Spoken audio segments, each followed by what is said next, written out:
What up, dudes? It's Gaz, and welcome back to the WARFRAME video. So, Dante Unbound just came out like 10 minutes ago, so we got the full patch notes and update out. We'll be doing a quick review of the patch notes, and by quick I mean there's a lot on there, so we're going to breeze through a lot of it, but we are going to also look at all the new bundles and all that stuff in-game. So, let's get right into it, because we got a lot of stuff to go over. I got like 20 videos planned over the next couple of weeks, so let's first go over all these new bundles in the store over here. So we got the newest bundles. There's also some new Tenogen too, so let's get right in here, okay guys? If you enjoy the channel and all that, I'll be live on stream right after this video goes up, grinding this stuff out. So it looks like you can buy the new Incarnons here too, so this is going to be pretty straightforward. Thanks for all the support though, guys. Alright, so we got Dante collection here. It's going to come with the Ruvox Melee, which is an Incarnon. It's going to come with the frame himself. It's going to come with a bunch of stuff, honestly. You also get a special Ghost Bird ornament, or Ghost Bird decoration for your ship. So I'm going to go ahead and buy that. Actually, let me make sure I check all the bundles before I buy that. That might be a better value bundle. We've got the Stynex collection. Okay, so let's definitely get that. It's probably the only place you can get this. So go ahead and buy that. Actually, before I buy it, let's just make sure. Okay, there's a polearm skin here, so it's got to be the right one. It's got to be the right bundle to buy. We'll go ahead and showcase that.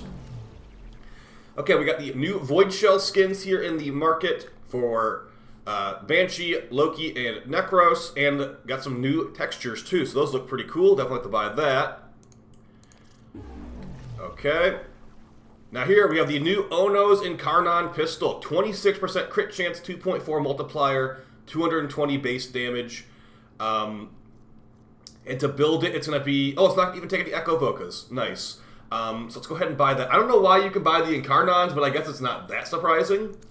But you cannot buy it unless you complete the Whispers in the Wall to unlock its full potential. Sure. All right, let's go ahead and buy that anyway. Hopefully there wasn't a bundle that had that in there, but I see a lot of things over here. Okay, so these are the individual items down here. There's an Anaros Eternal bundle with a Sand Ephemera. So if you want that, go ahead and buy it. Also comes with a Sarcophagus decoration and a glyph. So let's go ahead and buy that. And there's a lot of patch notes, guys. So I'm going to be, just strolling past a lot of them.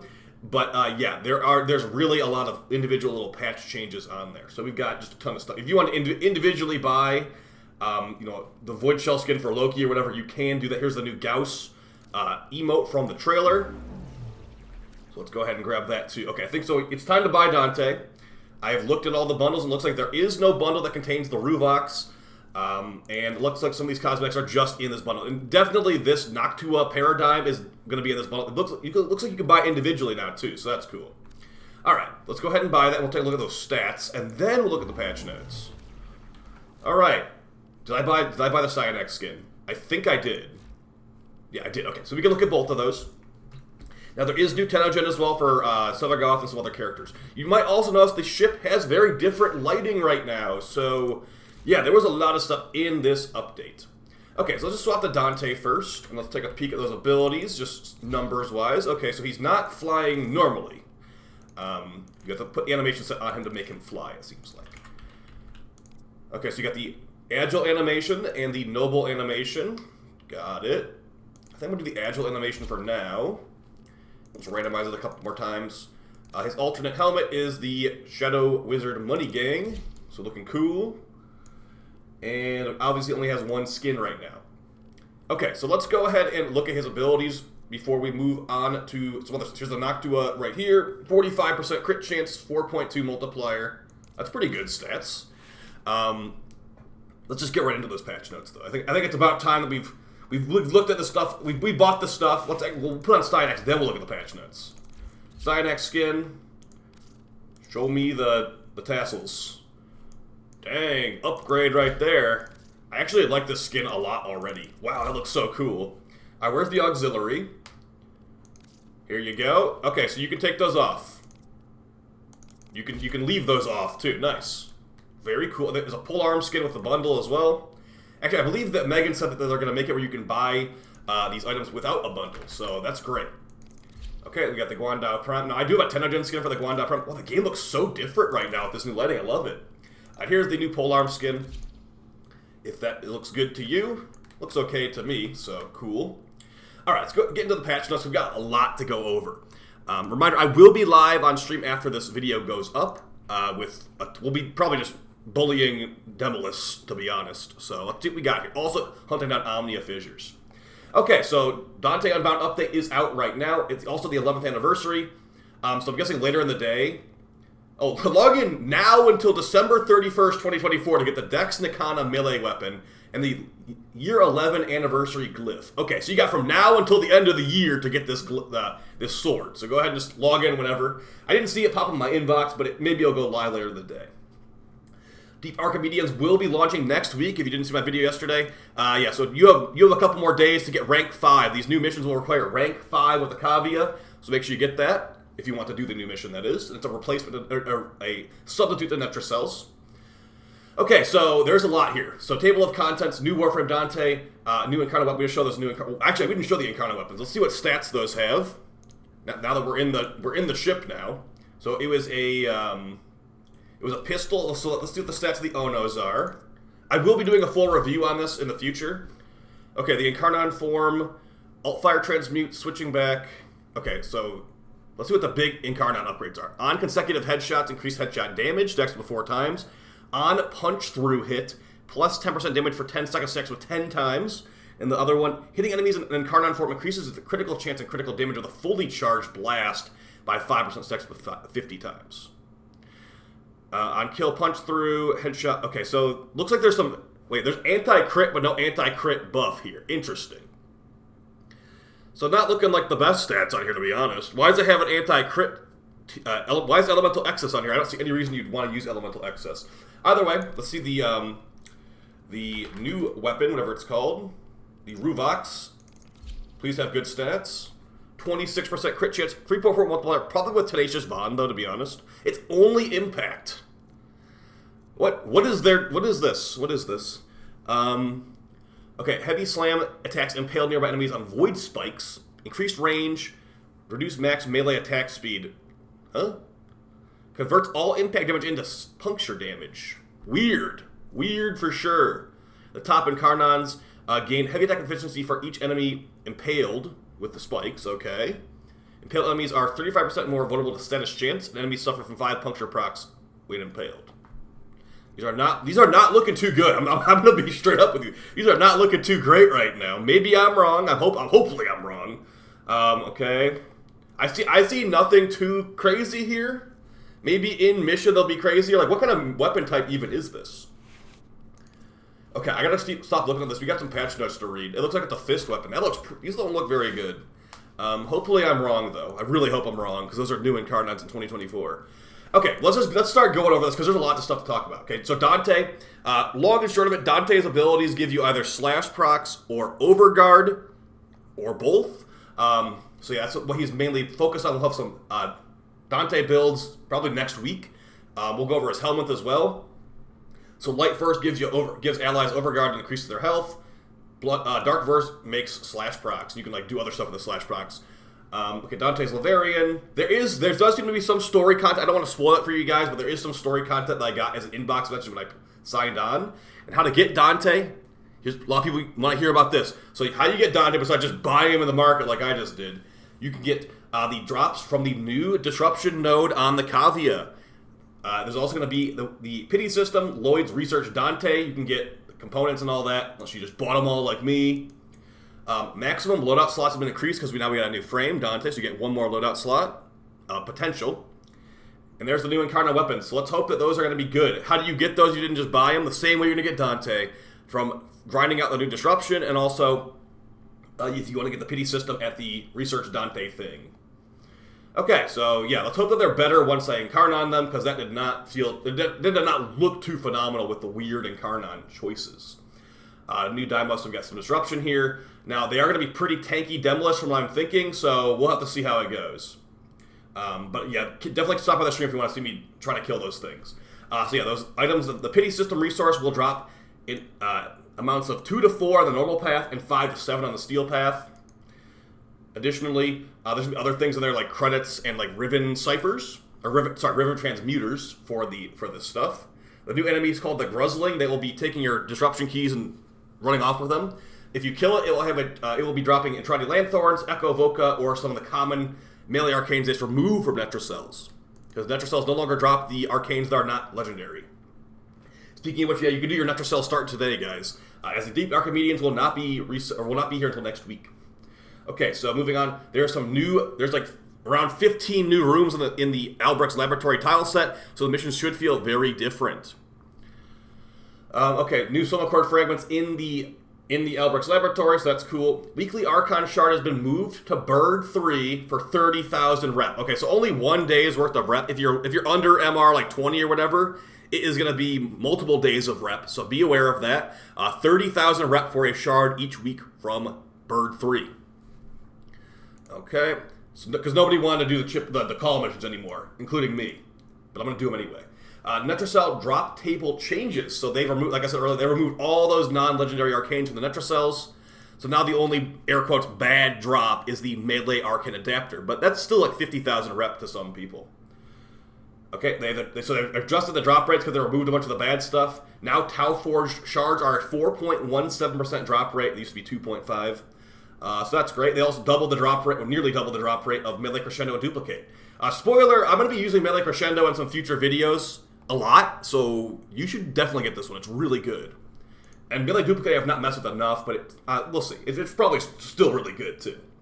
Okay, so some general changes. You can now hug the members of the Cavia, so if you want to give Bird 3 a hug, and now that Tagfer has the terrible arcanes removed, you can maybe hug him, too, if you think about it, or if you want to.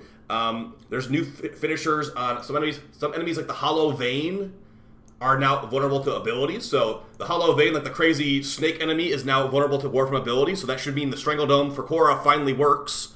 I guess they say it was too difficult to deal with.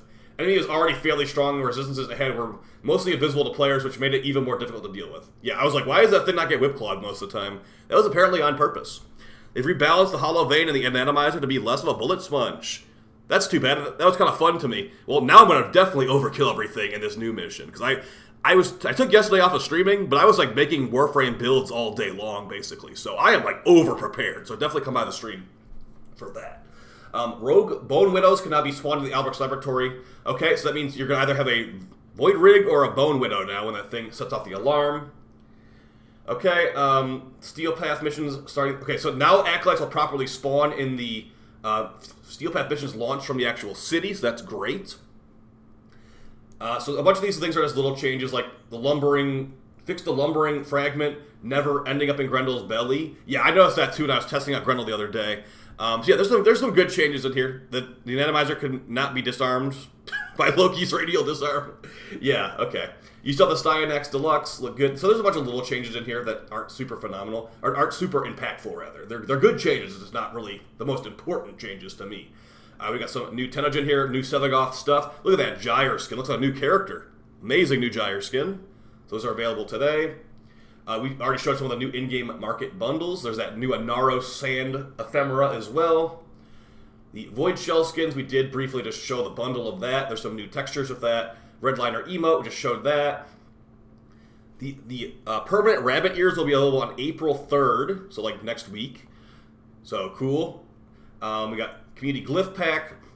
And so there are drops on the stream still. If you didn't get the drops already, they're not really the most phenomenal drops, but there will be new drops starting next week, so yeah. Okay, Archon Shard Fusion has been added. You can turn your normal shards into Tau shards now. 100 Stella to do that, and you'll use 3 shards to make 1 Tau shard. So you need a Helminth Coalescent segment from Bird 3 in the Sanctum Atomica. So you can already just do that. You can already do this if you have the Coalescence Fuser already. No additional segment required. Okay. So I think it's rank 2. Yeah, it used to be rank 3, but I think they've reduced it to rank 2 because people were complaining it was too high rank, which is funny to me. Okay, so there's a set fusion right there. So cool stuff. Definitely cool stuff. It's something that we've been asking for a while. And I think we shouldn't really need that much Stella. Okay, so the new augment mods. Credit to iStars on Discord for this one, but the Nezha augment is definitely as OP as we thought it would be. Here's a quick clip of it. So yeah, it's about to be pretty nuts. So the AoE Nezha kill everything build is going to be for sure out there soon. And DE will probably nerf this augment relatively quickly, so be aware of that. But yeah, that is going to be called Divine Retribution, and good luck. Have fun selling that one today, because I'll be definitely buying it today. Divine Retribution. Neja Spear Augment in the Cephalon Suda and Steel Meridian. Okay, so I've already gone over these like twice already, so we'll be doing some individual build videos for that in the future. Warframe ability changes. We've gone over this a lot. Basically, they're nerfing Nourish and Helminth Eclipse, but they're not really. It's not going to be that big of a deal. So for everyone that logs in, to these resources. So yes, I only got 300 or 3,000 chronic or whatever it is, and I put Nourish on like every frame in the game. I don't care. I'm just pointing it out. They did not scale it with how many frames you had Nourish on. Also, 2 form is kind of nice too. Anaros rework is gonna. We'll cover that extensively on the channel in the future, but he's looking good. Mirage is now the damage queen. She can have her buff all the time. 200% base damage increase. Okay, Mirage Prism changes. Some testing will be needed to see if it's actually more or less damage than before, but it seems like it might be like pretty much the exact same damage. Gara's got a new passive where you can cast her abilities to blind nearby enemies. No light level required because light level's been required removed from abilities. Okay, the nerfs are the same that they showed us before. Loki is getting some. So Loki can now get a big speed buff once he uses Switch Teleport. So you might see me on Loki at the end of the video. New Loki build video comes out tomorrow. For real this time. Aqua Blade's a Riptide for your rally, no longer lock her in place. That's great. She has an augment where she doesn't have to be on the K drive anymore either. Invisibility appearance changes have been added as well. Let's take a quick look at that because we've been reading these patch notes for a while. Let's look at something in the actual arsenal real quick. So let's look at Ivara. Okay, so let's see how this invisibility appearance thing works. So do we go to attachments, I guess? Toggle prime details. Actually, let me read how you even do this. Okay, under appearance, attachments auxiliary. Okay, attachments auxiliary. Here you go. Okay, so I'm gonna definitely do the glow cloak so I can actually see my character, and that's what I'm gonna look like invisible in mission now. Cool. Cool. Okay, that's one of the options. The other one's semi-transparent, and then you just go back to the old. You can't preview it, but semi-cloak. I think semi-cloak's a little bit too hard to see, but maybe on like Ash it could be kind of cool. Very nice stuff there. Thank you to Truberos for recommending that one to Pablo, and thanks to DE for actually adding it. So there's your options. Omnia fissures have been added. They will be always available. So look out for that Steel Path Void Cascade fissure. New Steel Path bounties. Cool. They'll give you more rep. Oh, you get 8 plumes from a. You actually get 8 plumes from a Tier 5 SP bounty. Wow. Okay. Steel Path Incursion expansion on Albert's Laboratory. So new player path improvements we will not be going over really in depth because that's me kind of not. It's a lot to just individually read for things like that. The new War Firepower bundle's been removed though. We got a Railjack bundle. Okay, not reading Saya's Vigil changes. Melee ground slam finisher or ground slam attack changes. Slam attacks now inflict on an enemy by hitting them directly with a ground slam attack. Okay, so they just made it scale with more mods. Now entirely radial damage. Ground slam attacks radial damage now scales with mods. Add a 2x multiplier to its radial damage. Okay. Finishers are now more reliable. You can do finishers a lot more. Now there might be a bunch of things down here. It's like, oh, this doesn't really matter that much. There are some changes down here that are worth talking about, and it will affect the game at large. Okay. Well, first off, auto melee has been fixed, hopefully, so you no longer get stuck doing auto melee for a bunch of stuff. A bunch of sorting has been added here. New fast travel in the orbiter. Now, I do want to talk about some of these changes down here. Yeah, the UI stuff I'm not going to really go over. A bunch of UI changes have been made. You can see that in-game for yourself. Okay, like just UI again. Like, this is all UI stuff, so let's go over these quality of life changes that will be noticeable. Rewards and circuit progress now preserve every stage in circuit. So now if you die at a defense mission, it doesn't matter. You got to keep all the loot before that. So you're good to go. Just go on circuit as long as you want, basically. And don't feel worried if you're gonna fail a defense mission. Now, be worried about an excavation mission that you can't defend the towers because, yeah, that's gonna be kind of rough. I guess you could just leave if it was going really poorly, but you have to actually keep those excavators alive to finish that wave, which can be even more torturous than just getting destroyed in a defense mission. Okay. Circuit assassination, corrupted jackal changes. So they made the jackal easier, it looks like. Like significantly reduce its turret damage, reduce the damage it does of this attack, so they just made it easier. Remove the nullifying effect from the shockwave. Okay, sure. I guess people fighting level 1000 Jackal is kind of hard for a lot of players. Okay, some post-migration bug fixes, hopefully. All involving Deviri. Now enemy Bone Widows can be damaged as normal, like a Void Rig, so that's great. Bunch of UI stuff here. Lighting changes. Kubrow Fur has been changed, that's great. Okay, now here are some general additions right here. Here's the one well, actually that's not the one. So there's a new simulacrum and stuff like that. Where's the change I want to show you guys? Okay, so like sticky corners has been removed, so you no longer get stuck on stuff running through the level. The thing I want to show you guys, there's some eximus changes that are going to be a pretty big deal, I'd say. Oh, here's a nice one. You can have now breed a new kubrow or kavat while you have one equipped at the same time. That's such a big deal. You could actually have, yeah, I'm gonna be trying to get like Lotus kubrows again now. So you can actually get new kubrows while you already have one equipped. That's great. That was not the case before, by the way. So really good stuff there. Okay. Inactivity penalty will now cause your Warframe to drop any crucial items like data mask. Oh, that's great. Update Trinity's Blessing to description. Where is that change to the... Here we go. The following eximus units will now inherit the abilities and attacks of their base unit. So from what I'm reading here, they're saying that these eximus units would not do the attacks of the base unit. So that might be a pretty big deal, actually. I guess Infested Ancient Eximus did not grab you before, or Scorpion Eximus did not grab you before. They just do their special Eximus attacks. So this probably means the Eximus are doing even more abilities now. You're gonna have a teleporting flame built Eximus. You're gonna have a heavy gunner ground slam Eximus, in addition to whatever normal attacks are doing too. So this could be a pretty big deal for general gameplay. Okay, so it looks like the rest of this stuff is tame for the most part. Lots of optimization here. Shard Ephemera now properly displays the Tau shards. And yeah, these are just like little tweaks down here. So hopefully everything is going to be fixed properly. Fixed low frame rate, below 30 FPS, defected to damage attenuation. No more Archon one-shots with low FPS. For the best, honestly. They're not like, it's like they're very hard.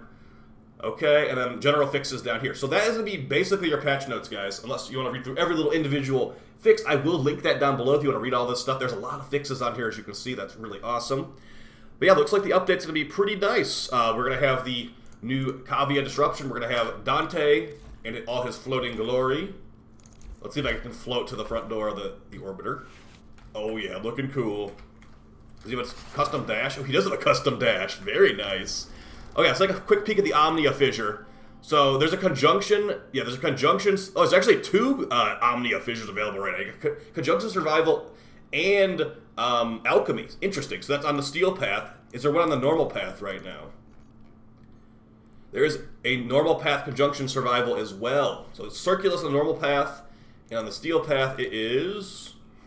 It's the other one. So, okay, those should always be available. That's great. These fissures can use any type of relic, so very cool stuff there. But yeah, guys, that's going to be the patch notes video for you. There's a ton of stuff in there, so if you want to read every little individual change, like I said, go ahead and check out the link in the description. I'll be live on stream within 5-10 minutes here, once this video goes up, and I will be farming out Necromech Demolist, even though I just bought everything. So, hope you guys find that enjoyable and helpful. I'll take a quick look at the Sevagoth skin before we call it here, just because it did look pretty cool. New Sevagoth Tenogen skin. Ooh, that looks really cool. So if you like Sevagoth, there you go. Got a Tenogen skin. And that should be a Shadow Form skin as well. See you guys in the next video, and on stream. Take it easy. Peace.